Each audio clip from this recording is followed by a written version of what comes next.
আলহামদুলিল্লাহ আলহামদুলিল্লাহ রব্বিল আলমিন ওয়াসসালাতু ওয়াসসালামু আলা রাসূলিহিল কারীম ওয়া আলা আলিহি ওয়া সাহবিহি ওয়া আহলি বাইতি আজমাইন।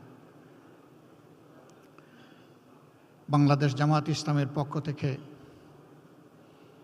পবিত্র রমাদান আল কারিমে আয়োজিত আজকের ইফতার মাহফিলে উপস্থিত বাংলাদেশ সরকারের সম্মানিত প্রধানমন্ত্রী, বাংলাদেশ জাতীয়তাবাদী দলের সম্মানিত চেয়ারম্যান জনাব তারেক রহমান, উপস্থিত বাংলাদেশ জামাত ইসলামী, বিএনপি, অন্যান্য সংগঠনসমূহের সম্মানিত শীর্ষ নেতৃবৃন্দ, আজকের এই আয়োজনে আমাদের সাথে সামিল হয়েছেন সমাজের বিভিন্ন শ্রেণী পেশার শীর্ষস্থানীয় সম্মানিত নেতৃবৃন্দ এবং ব্যক্তিবর্গ, সাংবাদিক বন্ধুগণ, সুধীমণ্ডলী। আমি প্রথমেই আমার পক্ষ থেকে আপনাদের প্রতি গভীর কৃতজ্ঞতা জ্ঞাপন করছি যে আপনারা আমাদের দাওয়াত কবুল করে কষ্ট করে আজকে এখানে হাজির হয়েছেন। আল্লাহ তাআলা আপনাদের এই কষ্টের উত্তম জাযা আপনাদের সকলকে দান করুন। আজকের এই দিনটা আমাদের কাছে দুইটি দিক থেকে অত্যন্ত তাৎপর্যপূর্ণ। দীর্ঘ ফ্যাসিবাদী শাসনের পর 36 জুলাই যে গণবিপ্লব বাংলাদেশে সংগঠিত হয়েছিল, আমাদের তরুণ যুব সমাজের নেতৃত্বে, যাতে আমরা সকলেই দলমত নির্বিশেষে সামিল হয়েছিলাম, সেই দীর্ঘ প্রতীক্ষার পর এ মাসের 12 তারিখ নির্বাচন অনুষ্ঠিত হয়েছে। এ নির্বাচনের হাত ধরে ইতিমধ্যেই সংসদ গঠিত হয়েছে, সরকার গঠিত হয়েছে। এই সরকার এবং সংসদের কাছে জনগণের বিপুল প্রত্যাশা। আমার মনে হচ্ছে যে গত 18-19 বছর এমন একটি দিনের অপেক্ষায় সকলে ছিলেন।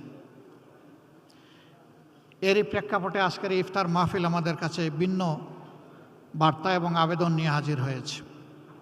দ্বিতীয় আরেকটি কারণে এই দিনটি আমাদের কাছে অত্যন্ত গুরুত্বপূর্ণ।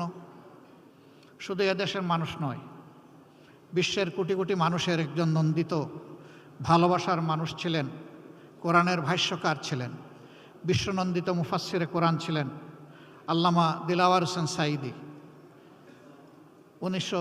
2013 সালের এই দিনটি এই জাতির জন্য আমি মনে করি একটি কালো দিন ছিল।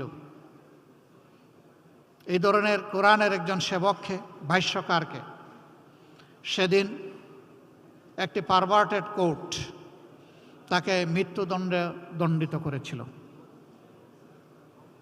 তার প্রতিবাদে শুধু আমাদের দলীয় কর্মীরা নয়, সারা দেশের মানুষ বিক্ষোভে ফেটে পড়েছিল।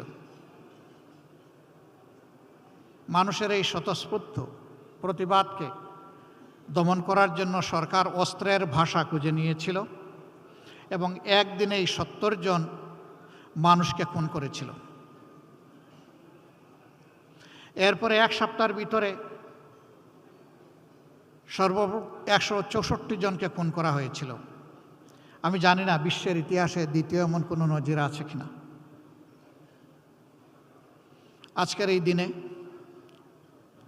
আমি গভীর শ্রদ্ধার সাথে সেই মহান ব্যক্তিত্বকে স্মরণ করছি। মহান মওলায়ে আজিমের দরবারে দোয়া করছি আল্লাহ যেন তার এই গোলামকে মর্যাদাবান শহীদের কাতারে সামিল করে নেন। আমাদের দুঃখ এখানে থেমে যায়নি। এ মানুষগুলোকে খুন করা হলো, তারপরে তাদের আপনজনের বিরুদ্ধেই আবার হত্যা মামলা টুকে দেওয়া হলো।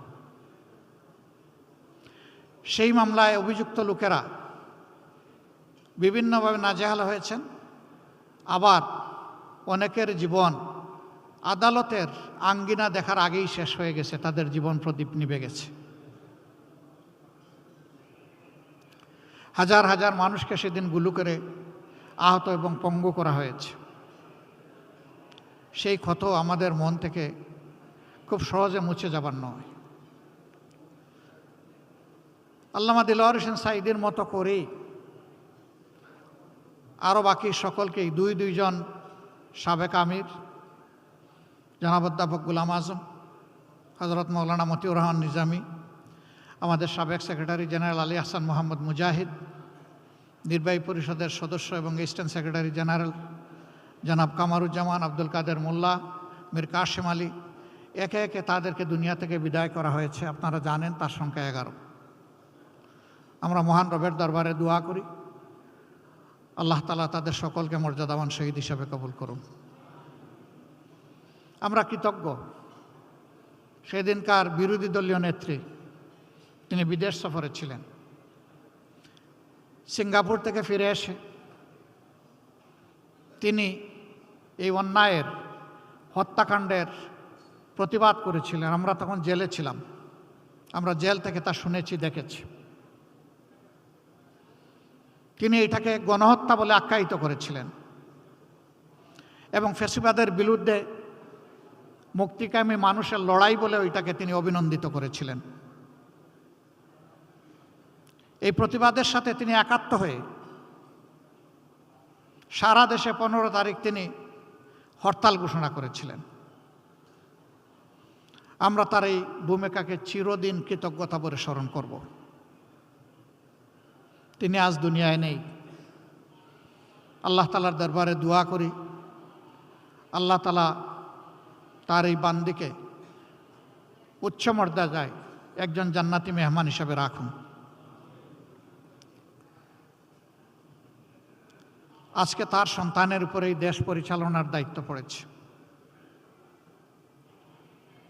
আমরা গতানুগতিক কোনো বিরোধী দল হিসাবে এই সংসদে ফাংশন করতে চাই না।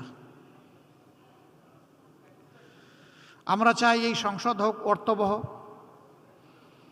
জনগণের সমস্ত চাওয়া পাওয়ার কেন্দ্র। সরকারি দল তারাও যেমন দায়িত্বশীল ভূমিকা পালন করবেন, আমরাও বিরোধী দলের অবস্থান থেকে দায়িত্বশীল গঠনমূলক ভূমিকা পালন করতে চাই।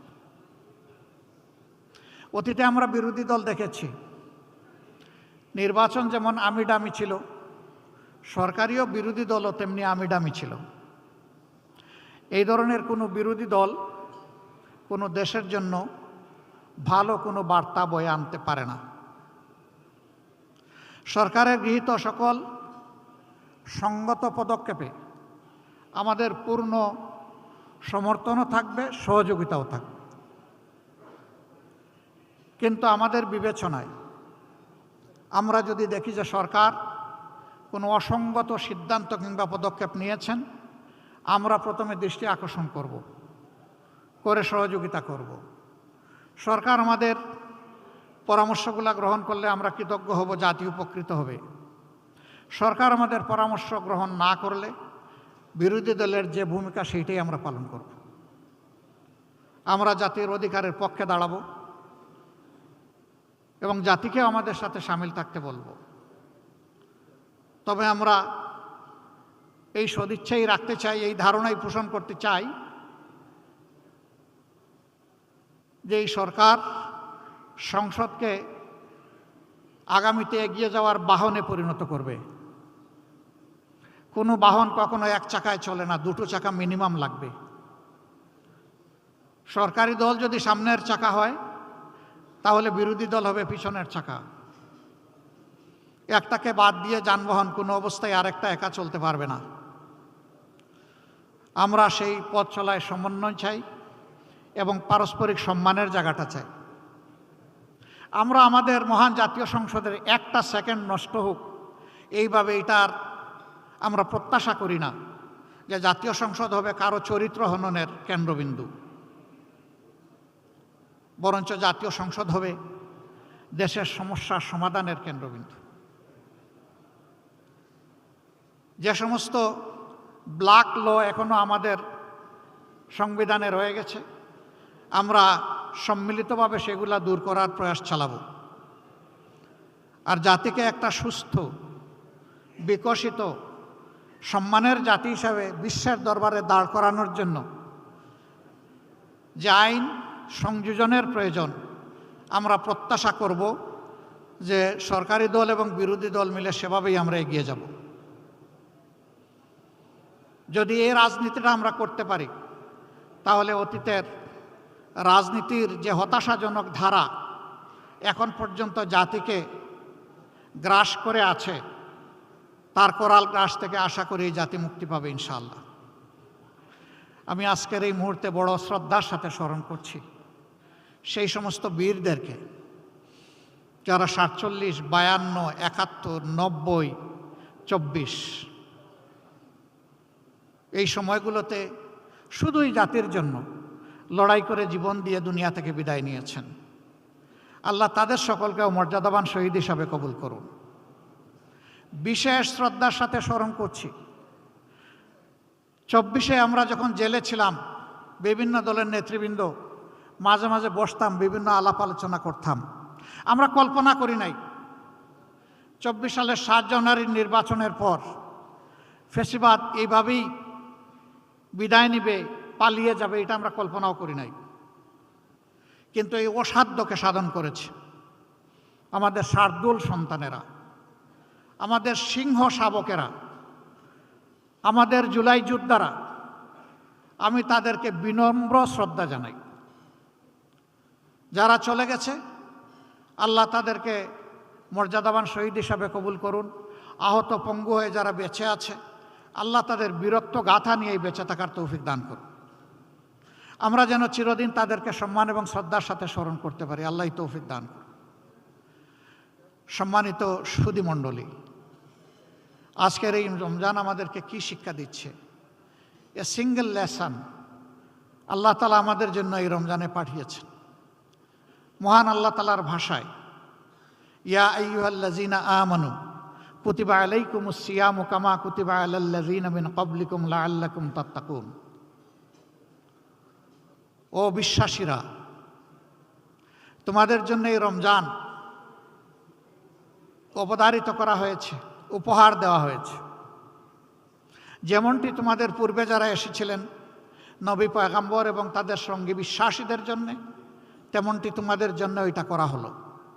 আশা করা যায় তোমরা তোমাদের চিন্তায়, কথায় এবং কাজে তোমাদের প্রভু আল্লাহ তাআলাকে তোমরা ভয় করবে। এই ভয় করার নীতি তোমরা অবলম্বন করে চলবে। যাদের অন্তরে আল্লাহর ভয় থাকে, আমরা বিশ্বাস করি আল্লাহর কসম, তাদের হাতে কখনো মানুষের আমানতের খেয়ানত হতে পারে না। তারা মানুষের আমানতের ব্যাপারে বড়ই সতর্ক সজাগ থাকেন। আল্লাহ তাআলা আমাদের সকলকে যেন আল্লাহ তাআলার সৃষ্টির সেই আমানতের পবিত্র হেফাজত করার তৌফিক আল্লাহ আমাদেরকে দান করেন।